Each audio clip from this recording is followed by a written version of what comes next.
नमस्कार दोस्तों, स्वागत करता हूं आप सभी का गेस्ट पेपर डिस्कशन की इस क्लास में। आज हम डिस्कस करेंगे पेपर नंबर 8। 50 क्वेश्चन का पेपर है, जिसमें 20 क्वेश्चन राजस्थान जीके के हैं, 20 क्वेश्चन लाइब्रेरी साइंस के हैं, 10 क्वेश्चन आपके कंप्यूटर साइंस के हैं। रोज़ यहाँ पे लाइव डिस्कशन होता है, लेकिन टेक्निकल प्रॉब्लम की वजह से लाइव क्लास नहीं हो पा रही है, इसलिए इसको ऑफलाइन ही आपके लिए अपलोड किया जा रहा है। तो बाकी 7 क्लास ऑलरेडी हो चुकी हैं, सभी में 50-50 नंबर के क्वेश्चन हैं, वो आप ज़रूर देखें।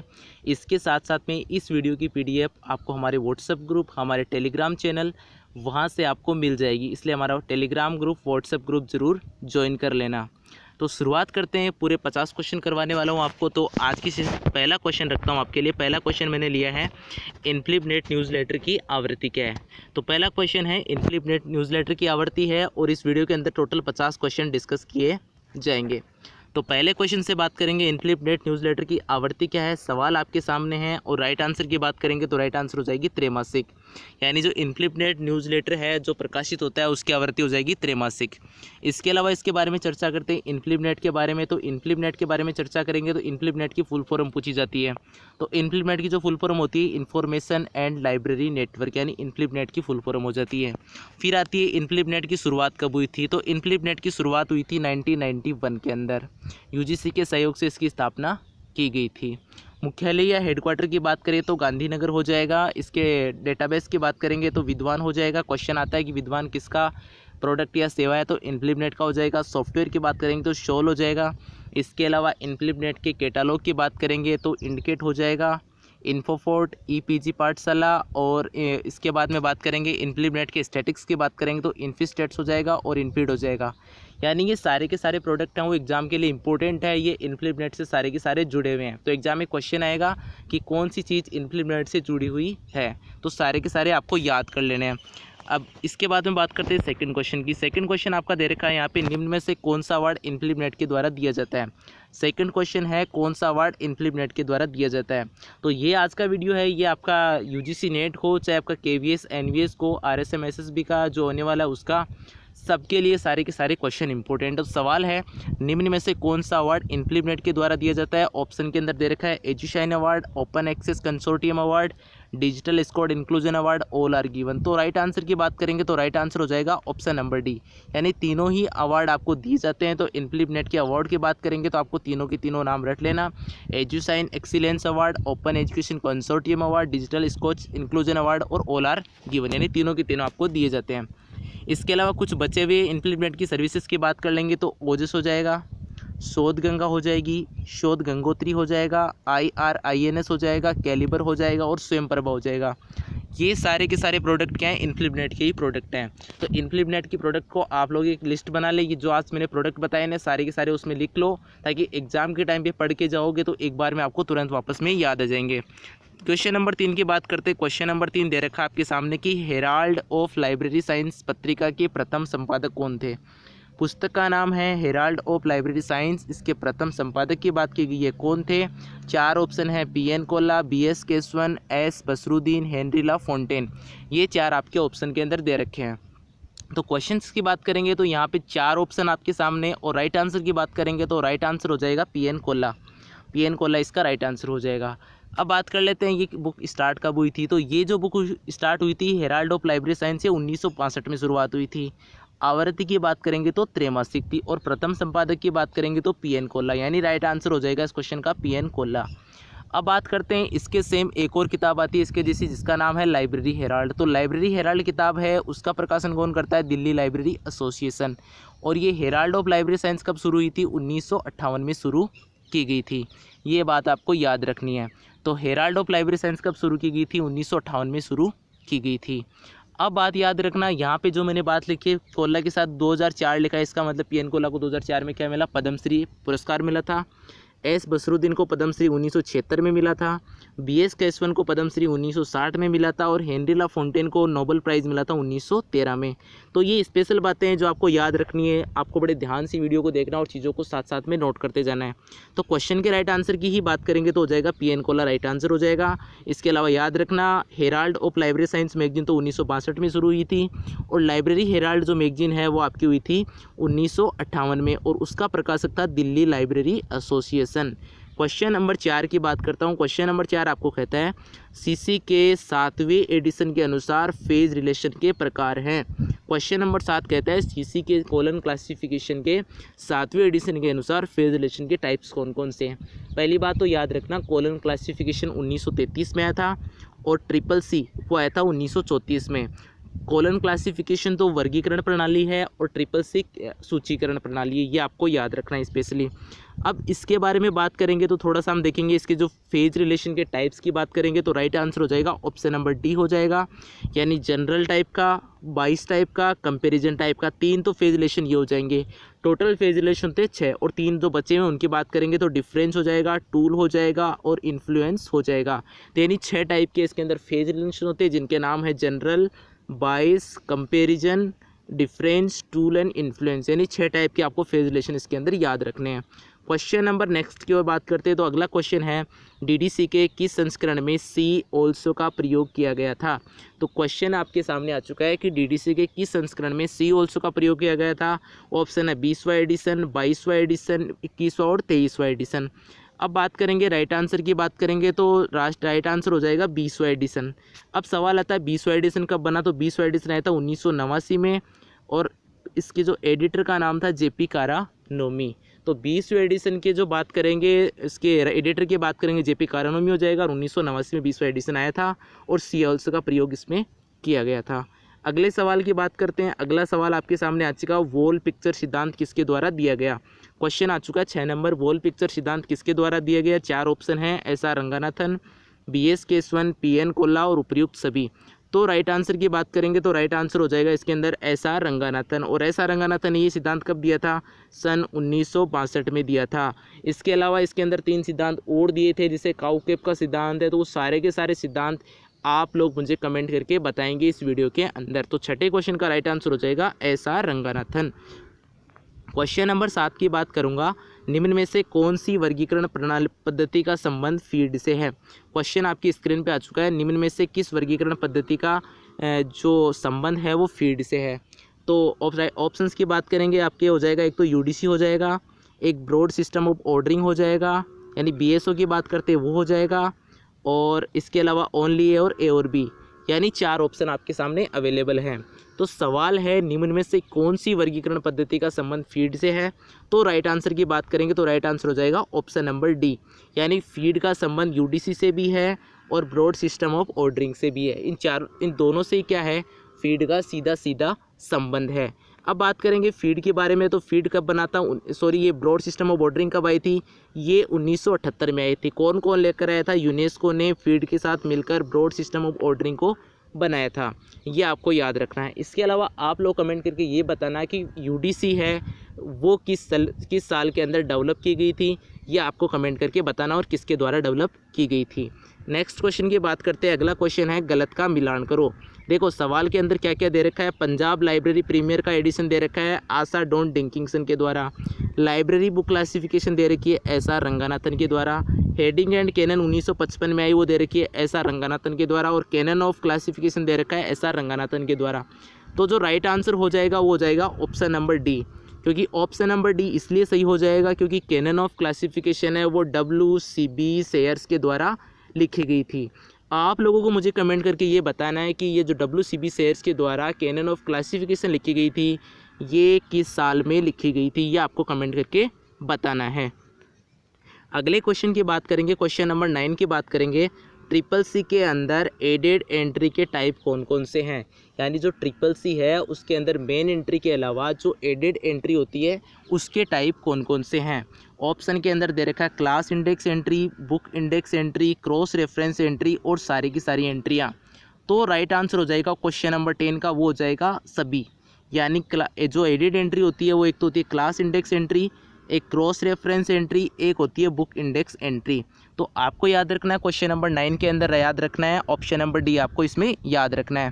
क्वेश्चन नंबर 10 की बात करूंगा यहाँ पे, तो क्वेश्चन नंबर 9 कंप्लीट होता है। क्वेश्चन नंबर 10 आता है आपके सामने, ट्रिपल सी के मेन एंट्री के सेक्शन कौन से नहीं है। तो देखो ये तो आपका हो गया ट्रिपल सी की एडिड एंट्री। अब बात कर लेते हैं मेन कार्ड की जो एंट्रियाँ होती है उनके। देखो अपने को मेन कार्ड की एंट्रियों को भी नाम याद रखने हैं और एडिड के भी। तो एडिड की बात हो गई, अब मेन की बात कर लेते हैं। तो मेन के अंदर कौन सी नहीं होगी, तो आपकी सब्जेक्ट सेक्शन नहीं होगा। इसके अलावा जो होंगी वो बता देता हूँ, लीडिंग सेक्शन होगा, हेडिंग सेक्शन होगा, टाइटल सेक्शन होगा, नोट सेक्शन भी होगा, एक्सेस नंबर सेक्शन और ट्रेसिंग सेक्शन। यानी आपको कुल मिलाकर ये सारे के सारे आपको ट्रिपल सी की मेन एंट्री का याद रखना है और टीडीसी की जो एडिड एंट्री होता है उसके आपको ये तीनों की तीनों नाम याद रखने हैं। तो आज ट्रिपल सी के आपको क्या याद रखना है, एडिड एंट्री याद कर लो और मेन एंट्री याद कर लो। ये ईजी सा सवाल है, एग्जाम में आएगा तो आपका 1 नंबर आराम से सिक्योर हो जाएगा। अगले सवाल की बात करता हूँ, क्वेश्चन नंबर 11 की बात करता हूँ। सूचना का प्राथमिक स्रोत नहीं है। तो सूचना का प्राथमिक स्रोत कौन सा नहीं है, देखो ऑप्शन के अंदर हस्तलिखित लेख दे रखा है, सम्मेलन कार्रवाई, अप्रकाशित लेख दे रखा है। राइट आंसर हो जाएगा इंडेक्स, यानी इंडेक्स है वो सूचना का क्या है, द्वितीयक स्रोत है। इसके अलावा हस्तलिखित लेख होगा, चाहे सम्मेलन कार्रवाई होगी या अप्रकाशित लेख होगा, उसे वो सारे का सारे किस में आएगा, उसे क्या कहा जाएगा, वो आपका सेकेंड, वो ये तीनों के तीनों तो आपके प्राथमिक स्रोत होंगे, इंडेक्स आपका सेकेंडरी स्रोत हो जाएंगे।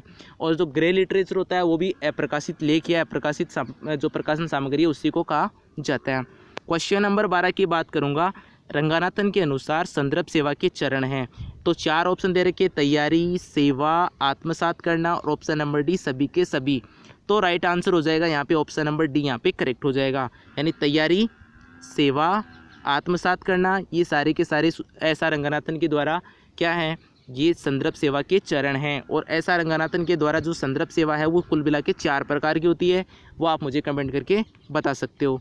क्वेश्चन नंबर 13 की बात करता हूँ। क्वेश्चन नंबर 13 कहता है press and registration of book act कब बना था। क्वेश्चन नंबर 13 कहते हैं press and registration of book act कब बना था। 4 ऑप्शन के अंदर दे रखे हैं, 1767, 1867, 1956 और 1900। तो आपको बता देता हूँ यहाँ पे राइट आंसर हो जाएगा 1867। इसके अलावा सन 1900 की बात करें तो यहाँ बना था नेवार्क चार्जिंग सिस्टम। 1900 के अंदर तो बना था नेवार्क चार्जिंग सिस्टम, वो जॉन कॉटन डाना के द्वारा लाया गया था। अब बात करते हैं इस एक्ट के बारे में, थोड़ी बात करें तो इसको लाया कौन था, ब्रिटिश गवर्नमेंट लेकर आई थी। और ये क्या करता था, पुस्तक व समाचार पत्रों के पंजीकरण के काम में आता था। जैसा नाम से आपको दिख रहा है प्रेस एंड रजिस्ट्रेशन एक्ट, यानी प्रेस के अंदर समाचार हो जाएंगे और इसके अंदर बुक हो जाएंगे। तो क्वेश्चन नंबर 14 की बात करते हैं। क्वेश्चन नंबर 14 का है 5 लॉज ऑफ लाइब्रेरी साइंस से। क्वेश्चन कहता है गलत चुनो। तो 5 जो लाइब्रेरी साइंस में बात करेंगे तो यहाँ दे रखा है प्रचार प्रसार तीसरा सूत्र एकदम सही हो जाएगा, इंडेक्सिंग सिस्टम चौथा ये भी सही हो जाएगा, अपस्टिकिंग सर्विंग चौथा नियम ये भी सही हो जाएगा। और पुस्तकालय एक्ट होते हैं, जो पुस्तकालय अधिनियम होते हैं वो किस किस लॉ के अकॉर्डिंग काम करते हैं, वो सेकंड लॉ को सेटिस्फाई करते हैं। तो यहाँ पे जो गलत हो जाएगा, यहाँ पे राइट आंसर हो जाएगा क्वेश्चन के अकॉर्डिंग वो ऑप्शन नंबर सी हो जाएगा। यानी यहाँ थर्ड लॉ की जगह कौन सा लॉ आएगा, यहाँ पे सेकंड लॉ आएगा। अब बात करते हैं क्वेश्चन नंबर 15 की, इंपीरियल लाइब्रेरी के पहले भारतीय लाइब्रेरियन कौन थे। तो राइट आंसर हो जाएगा हरिनाथ डे। और हरिनाथ डे कब बने थे, 1907 से लेकर 1911 तक, यानी 1907 से 1911 तक रहे थे हरिनाथ डे। इसके अलावा ब्रिटिश लाइब्रेरियन की बात करेंगे तो वो जॉन मैकफर्लिन हो जाएंगे। और स्वतंत्र भारत के बाद में जो नेशनल लाइब्रेरी थी उसके हो जाएंगे BS केशवन। अब बात करते हैं क्वेश्चन नंबर 16 की। क्वेश्चन नंबर 16 कहता है इंडेक्स इंडियाना का प्रकाशन कौन करता है। इंडेक्स इंडियाना ये सवाल पिछले एग्जाम में आया था, इसका प्रकाशन कौन करता है। 4 ऑप्शन दे रखे हैं, CR Kolkata, RRF Kolkata, national library Kolkata. तो राइट आंसर हो जाएगा, यहाँ पे बात करेंगे राइट आंसर की तो हो जाएगा CRL कोलकाता। देखो ये जो तीनों के तीनों दे रखे हैं, ये तीनों की तीनों क्या है, तीनों की तीनों की जो मुख्यालय है वो आपका कलकत्ता में, आपको ये भी चीज़ याद रखनी है। इसके अलावा CRL की बात करेंगे तो CRL आपका संस्कृति मंत्रालय के दिन काम करता है, INB का प्रकाशन भी करता है। ये आपको छोटी छोटी चीज़ें याद रखनी है। क्वेश्चन नंबर 17 की बात करूंगा। क्वेश्चन नंबर 17 में दे रखा है गलत चुनो, यानी इनमें किस में मिस्टेक हुई है वो आपको कमेंट करके बताना है। तो मैं कह रहा हूँ एग्रिस का मुख्यालय रोम के अंदर है, पेटेंट इंफॉर्मेशन सिस्टम नागपुर में है, भाभा एटॉमिक रिसर्च सेंटर वो दिल्ली के अंदर है। तो राइट आंसर की बात करेंगे, right answer option number C हो जाएगा। आपका जो Bhabha atomic research centre BAR किसे बार कहते हैं, उसका मुख्यालय वो आपका हो जाएगा मुंबई हो जाएगा। उसका मुख्यालय कहाँ हो जाएगा, मुंबई के अंदर हो जाएगा, ये आपको याद रखना है। तो भाभा एटॉमिक सेंटर का मुख्यालय हो जाएगा मुंबई। क्वेश्चन नंबर 18 की बात करेंगे, क्वेश्चन नंबर 18 तक गलत चुनो, फिर वापस आ गया है क्योंकि ऐसे सवाल इंपॉर्टेंट हैं। हमेशा इस बार तो अपने से यही पूछा गया था कि पेटेंट इन्फॉर्मेशन सेंटर का है, लेकिन इस बार थोड़ा कॉम्प्लिकेटेड क्वेश्चन आए तो आपको रेडी रहना है। तो क्वेश्चन नंबर 18 की बात करेंगे, सेंडो का मुख्यालय हो जाएगा हैदराबाद, डेसिडो का मुख्यालय इसके अंदर दे रखा है कोलकाता दे रखा है, निस्केट दिल्ली दे रखा है और आपका DRTC बेंगलोर दे रखा है। तो राइट आंसर की बात करेंगे, राइट आंसर हो जाएगा इसमें डेसिडो कलकत्ता, ये यहाँ पे गलत है। और डेसिडो का मुख्यालय कहाँ पे हो जाएगा, वो आपका हो जाएगा दिल्ली के अंदर। तो ये आपको याद रखना है। तो डेसिडो का मुख्यालय दिल्ली में हो जाएगा, इसलिए आपको इस क्वेश्चन से क्या करना है, चारों मुख्यालय रट लेना। सेंडोक, निस्केर, DRTC तो सही है और डेसिडोक हो जाएगा आपका नई दिल्ली। तो ये इसका राइट आंसर हो जाएगा। क्वेश्चन नंबर 19 की बात करता हूँ, यूनेस्को ने यूनिसिस्ट को किस एजेंसी के सहयोग से स्थापित किया। क्वेश्चन नंबर 19 कहता है यूनेस्को ने यूनिसिस्ट को किस एजेंसी के सहयोग से स्थापित किया। तो इसका राइट आंसर हो जाएगा ICSU के सहयोग से इसको स्थापित किया गया।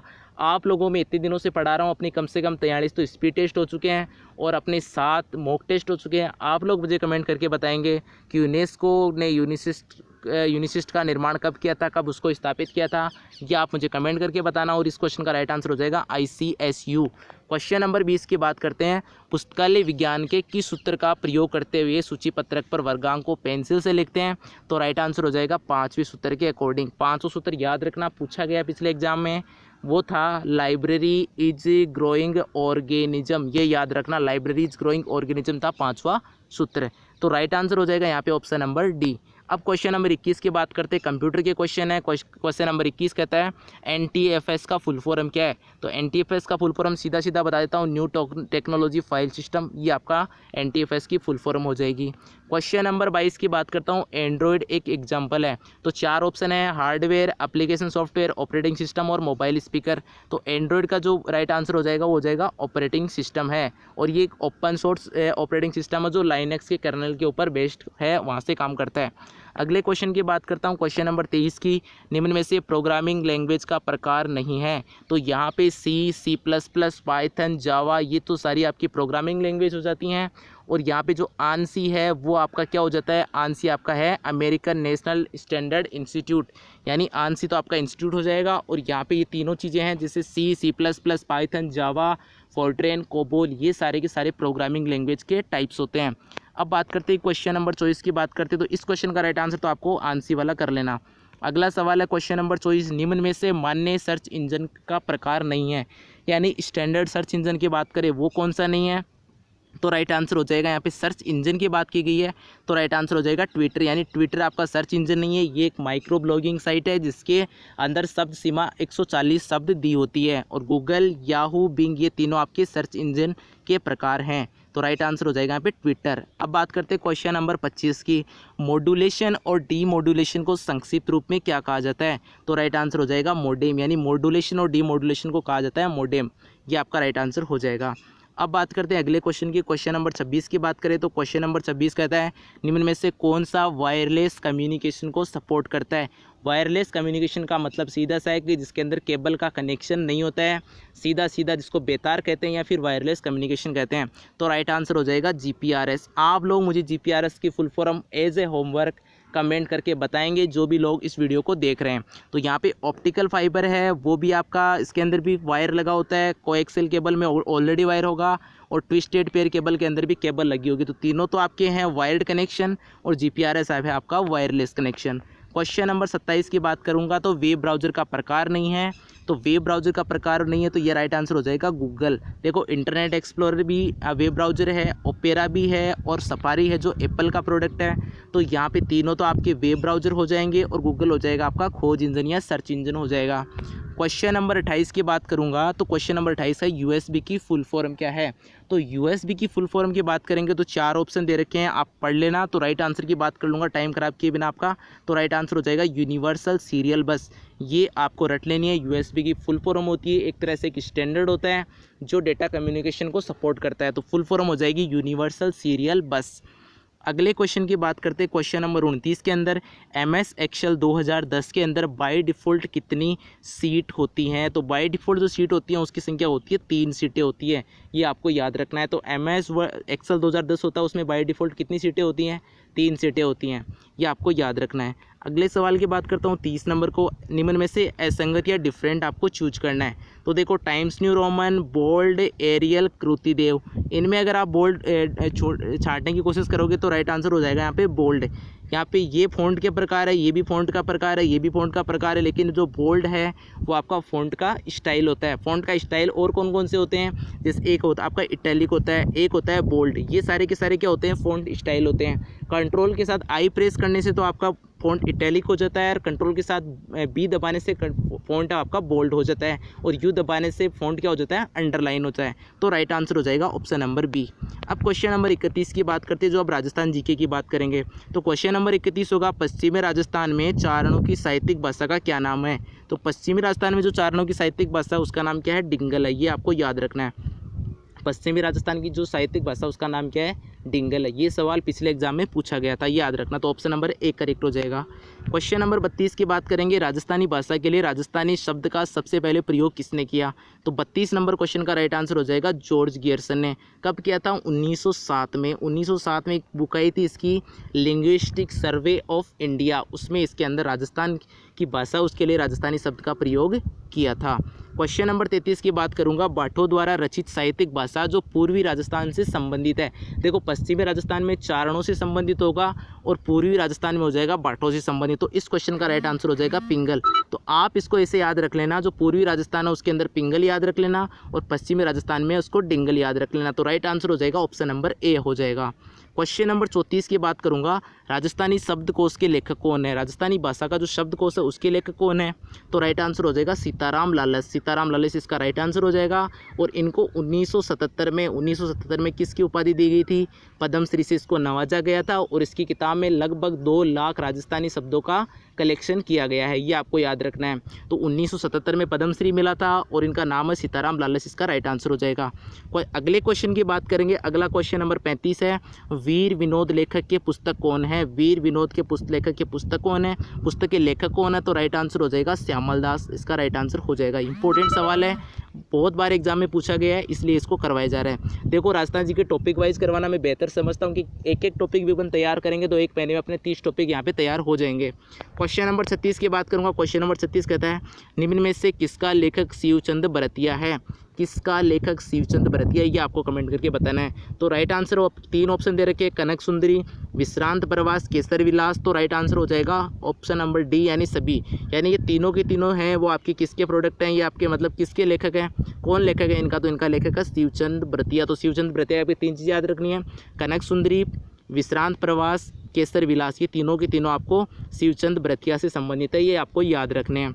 अगले क्वेश्चन की बात करता हूं, क्वेश्चन नंबर 37 की, निम्न में से किसके लेखक केसरी सिंह बारहट हैं। क्वेश्चन नंबर 37 कहता है, किसके लेखक केसरी सिंह बारहट हैं। तो राइट आंसर हो जाएगा ऑप्शन नंबर सी।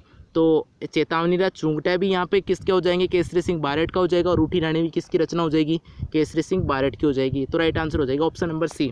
37वां क्वेश्चन है, संगीत रचनाकर के रचयिता कौन है। तो संगीत रत्नाकर के रचयिता कौन है, ये कमेंट करके बताना आपको। तो राइट आंसर हो जाएगा सारंगदेव। सारंगदेव क्या है, संगीत रत्नाकर के रचयिता हैं। क्वेश्चन नंबर 39 की बात करेंगे, तो राजस्थानी भाषा दिवस प्रतिवर्ष कब मनाया जाता है। तो राइट आंसर हो जाएगा 21 फरवरी को मनाया जाता है। नेक्स्ट क्वेश्चन की बात करते हैं, क्वेश्चन नंबर 40 की, निम्न में से किससे राजस्थान का गजेटियर कहा जाता है। तो राइट आंसर हो जाएगा मारवाड़ा परगणारी विगत। और ये किसने लिखा था, ये लिखा था मूणोत नैंसी ने।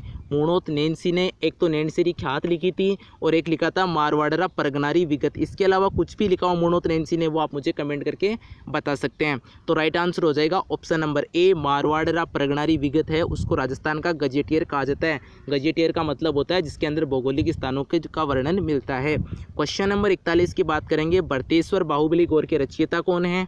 तो यहाँ पे वज्रसेन सूरी, सारंगधर, बिहारी, श्यामलदास, 4 ऑप्शन दे रखे हैं। तो राइट आंसर हो जाएगा वज्रसेन सूरी है, यहाँ पे करेक्ट आंसर हो जाएगा। और ये राजस्थानी भाषा का प्राचीनतम ग्रंथ माना जाता है। क्वेश्चन नंबर 42 की बात करेंगे, सूर्यमल मिश्रण की रचनाएं कौन कौन सी हैं। वंश भास्कर, वीर सतसई, ऑप्शन नंबर सी दोनों। तो राइट आंसर हो जाएगा ऑप्शन नंबर सी, यहाँ पे करेक्ट हो जाएगा। यानी वंश भास्कर और वीर सतसई दोनों ही सूर्यमल मिश्रण की रचनाएं हैं। क्वेश्चन नंबर 43 की बात करेंगे, हूँ गोरी किण पीवरी के रचयिता कौन है। क्वेश्चन नंबर 43 कहता है, हूँ गोरी किण पीवरी के रचयिता कौन है। तो राइट आंसर की बात करेंगे तो हो जाएगा ऑप्शन नंबर ए यानी यादवेंद्र शर्मा चंद्र इसके राइट आंसर हो जाएंगे। हूँ गोरी किण पिवरी के रचयिता कौन है? यादवेंद्र शर्मा चंद्र इसके राइट आंसर हो जाएंगे। अगले सवाल की बात करेंगे, यहाँ पे हमीर महाकाव्य के रचयिता कौन है? हमीर महाकाव्य के रचयिता कौन है? नयन चंद्र सूरी यहाँ पे राइट आंसर हो जाएगा। हमीर महाकाव्य के और हमीर आसों के अंदर आपको हमीर कभी भी नहीं करके आना है। हमीर के दूसरे महाकाव्य वो आप मुझे कमेंट करके बता सकते हैं। तो हमीर महाकाव्य का राइट आंसर हो जाएगा नयन चंद्र सूरी। क्वेश्चन नंबर 45 की बात करूंगा, डिंगल के हेरोस की उपाधि किसको दी जाती है? तो डिंगल के हेरोस की उपाधि दी जाती है पृथ्वीराज राठौड़ को। किसको दी जाती है? पृथ्वीराज राठौड़ को डिंगल के हेरोस की उपाधि दी जाती है। अगले क्वेश्चन की बात करेंगे, क्वेश्चन आ चुका है दयालदास की रचनाएं कौन कौन सी है? क्वेश्चन नंबर 46 कहता है। तो दयालदास की रचनाएं की बात करेंगे तो एक तो दयालदास रिखात है और बीकानेर के राठौड़री ख्यात। तो राइट आंसर हो जाएगा ऑप्शन नंबर सी यानी दोनों की दोनों यहाँ पे दयालदास की रचनाएं हो जाएंगी। क्वेश्चन नंबर 47 की बात करूंगा, हमीर आसों के रचयिता कौन है? ये आपको कमेंट करके बताना है। तो हमीर आसों के रचयिता कौन हो जाएंगे? सारंगधर इसके राइट आंसर हो जाएगा। तो सारंगधर क्या है? हमीर आसों के रचयिता हो जाएंगे। अगला सवाल आ गया आपके सामने, क्वेश्चन नंबर 48 की बात करते हैं। तो क्वेश्चन नंबर 48 है शिशुपाल वध के रचयिता कौन थे? क्वेश्चन नंबर 48 कहता है शिशुपाल वध के रचयिता कौन थे? ऑप्शन है महाकवि माघ, हेमरतन, मलिक मोहम्मद जायसी और सोमदेव। तो यहाँ पे राइट आंसर हो जाएगा शिशुपाल वध के रचयिता हो जाएंगे महाकवि माघ, राइट आंसर हो जाएगा। अब बात करते हैं 49 की, पद्मावत के लेखक कौन है? ये अपने इसके अंदर जो पद्मावती फिल्म भी बनी थी, तो यहाँ पे सवाल है पद्मावत फिल्म के लेखक कौन है? तो यहाँ पे हो जाएगा राइट आंसर मलिक मोहम्मद जायसी, वो पद्मावत के लेखक हैं। तो पद्मावत के लेखक कौन हो जाएंगे? मलिक मोहम्मद जायसी, ये राइट आंसर हो जाएगा। क्वेश्चन नंबर 50 की बात करेंगे, टाबरारी बाता के लेखक कौन है? तो टाबरारी बाता किताब उसके लेखक कौन है? तो इसका राइट आंसर हो जाएगा लक्ष्मी कुमारी चुंडावत। लक्ष्मी कुमारी चुंडावत इसका राइट आंसर हो जाएंगे। तो दोस्तों ये था आज का पेपर, जिसमें कम से कम भी 50 क्वेश्चन हमने डिस्कस किए थे। पेपर नंबर 8 था। अभी टेक्निकल प्रॉब्लम चल रही है, इसकी वजह से लाइव क्लास नहीं हो पा रही है। 3 दिन से कोशिश कर रहा हूँ, नेटवर्क का बहुत बड़ा इशू है, इसलिए आपके लिए ऑफलाइन क्लासें लाई जा रही। जैसे ही यहाँ पे अपनी ये टेक्निकल प्रॉब्लम ख़त्म होती है, आपके लिए फिर से लाइव क्लास लाई जाएगी। तो यहाँ पे तब तक आप ऑफलाइन क्लास से पढ़ें, क्योंकि पढ़ना ज़रूरी है। 2 महीने ही लगभग अब आने तो एग्ज़ाम के बचे हैं। तो सेशन कैसा लगा कमेंट करके बता सकते हैं। कोई मिस्टेक हुई हो क्लास में वो भी कमेंट करके बता सकते हैं। इसके अलावा वीडियोज़ को मैक्सिमम शेयर करा करें। आपका सपोर्ट हमारे लिए बहुत ज़्यादा इम्पोर्टेंट है। तो जाते जाते आपसे यही कहेंगे, क्लास कैसी लगी बस आप कमेंट करके ज़रूर बता देना। और साथ में जो क्वेश्चन मैंने रखे हैं होमवर्क के रूप में, वो भी आप साथ साथ में मुझे कमेंट करके बता देना।